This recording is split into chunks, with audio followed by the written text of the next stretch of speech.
गणपतीच्या पार्श्वभूमीवर होणारा जनता दरबार आजच पाऊस थोडा थांबलेला आहे. एकूण पालघर, ठाणे, रायगड, रत्नागिरी, सिंधुदुर्ग आणि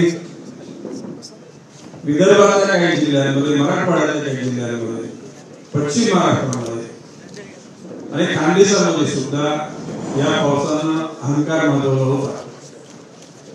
केंद्रीय माननीय नरेंद्रजी मोदी यांच्या नेतृत्वाखाली चालणाऱ्या सरकारकडून पूर्णतः मदत देण्याचे निर्देश सर्व खात्यांना दिले होते आणि राज्यामध्ये मुख्यमंत्री देवेंद्रजी फडणवीस यांच्या नेतृत्वाखाली या आलेल्या संकटाशी मुकाबला करण्याचं धैर्य जनसामान्यांना देऊन सतर्क यंत्रणा, प्रशासक यंत्रणा त्या ठिकाणी कार्यरत आहे होती. एकूणच या परिस्थितीमध्ये कोकणामध्ये अतिशय मोठा पाऊस होतो. परत आता कोकणच काय अपवाद राहिला, पाऊस आता सगळीकडे व्हायला लागला. त्याच्यामुळे रस्त्यांची दुरावस्था झाली आणि अशा परिस्थितीमध्ये गणपतीच्या पूर्वी रस्ते दुरुस्त व्हायला पाहिजेत. ज्या काही ठिकाणी विविध शहरातल्या महानगरपालिकेच्या माध्यमातून रस्त्यावरच्या प्रकाशाची सोय निश्चितपणे केली पाहिजे. 1.5 दिवसाच्या गणपतीच्या नंतर लगेच विसर्जन होण्याकरता कृत्रिम तलावाची निर्मिती करणे गरजेचं आहे आणि ज्या ठिकाणी तलावामध्ये विसर्जन करायचे त्या ठिकाणी येणाऱ्या भाविकांच्या सुरक्षेची आणि गणपतीचं विसर्जन योग्य पद्धतीने होण्याची निश्चितपणे गरज आहे आणि तशा प्रकारच्या सूचना प्रशासनाला राज्य सरकारकडून दिलेल्या आहेतच. परंतु आज या जनता दरबारामध्ये जे प्रशासकीय अधिकारी उपस्थित आहेत त्याने आपापल्या कर्तव्याशी संलग्न राहून त्या गोष्टी कराव्याची अपेक्षा आहे.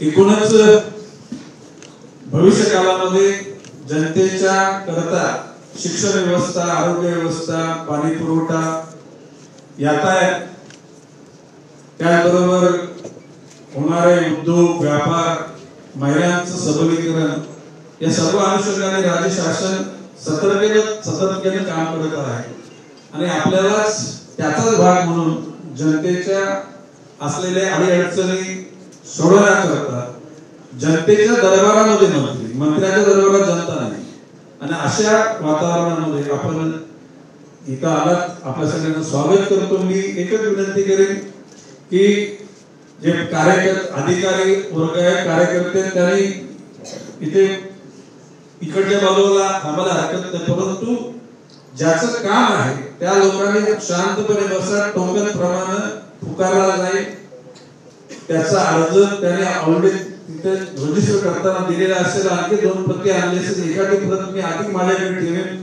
संबंधित खात्याकडे देईन आणि त्याच्यानंतर पुढच्या महिन्यामध्ये परत दरबार होणार आहे. त्यावेळेला या आजच्या दरबारामध्ये आलेल्या समस्यांचं निकारण कसं झालं, त्यातला कशा प्रकारे न्याय दिला गेला याची स्पष्टता करून दिली जाईल आणि म्हणून सकारात्मक ऊर्जेतून काम करणाऱ्या प्रशासकीय अधिकाऱ्यांना निश्चितपणे प्रोत्साहित केलं जातं, त्यांचं कौतुक केलं जातं आणि ही शेवटी ही जी चैन आहे, ही चैन एखादा कोणतरी त्या ठिकाणी अकार्यक्षम असतो आणि त्याच्यामध्ये सगळ्यांना दोष लागतो आणि तो दोष लागू नये म्हणून जर आपल्याला जर ती जबाबदारी पूर्ण करता येणार नसेल तर तिथून बाजूला सरकावं, वरिष्ठांना सांगावं ही जबाबदारी मला नाही जमणार, मग त्याने दुसरं काम घ्यावं. परंतु जनसामान्यांच्या गरजा पूर्ण करण्याकरता जबाबदारी आपण घेतली असेल तर ती पूर्णत्वाला नेण्याकरता जीवाचा आकांत केला पाहिजे. एकूणच मी नेहमीच म्हणतो की जन्माला आलेल्या प्रत्येक माणसाला धर्म आपल्या आपल्या सोयीनुसार निर्माण झालेला, जात पण आपल्या सोयीनुसार निर्माण झालेली, भाषा आपल्या सोयीनुसार निर्माण झालेली, वर्ण मी समजू शकतो पण वर्ग, गरिबी, श्रीमंती ह्या काही गोष्टी परमेश्वराने बनवलेल्या नाहीत.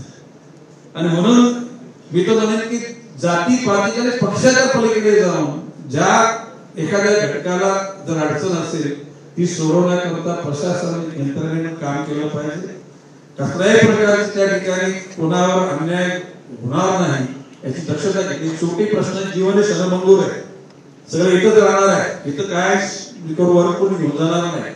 आणि म्हणून तुम्हाला जी जबाबदारी मिळाली ती परिपूर्णतेने तुम्ही पूर्ण करावी, जेणेकरून त्या ठिकाणी तुमच्याविषयी लोकांच्या मनात फार आदर नाही निर्माण झाला तरी चालेल, पण अनादर निर्माण होणार नाही एवढी दक्षता घेतली तरी पुरेस आहे. मला वाटतं आपण कैलासजी भारती हे ठाण्याचे ज्येष्ठ पत्रकार आणि संपादक हे पहिल्याच टोकन नंबर घेऊन आलेले आहेत, म्हणून त्यांचं आम्ही स्वागत करतो. आणि आता दरबाराला सुरुवात करूया. नंतर आमचे संदीप लेलेजी मधल्या काळामध्ये काही सूचना करणार आहेत त्या पण आपल्याला ऐकून घ्यायचे.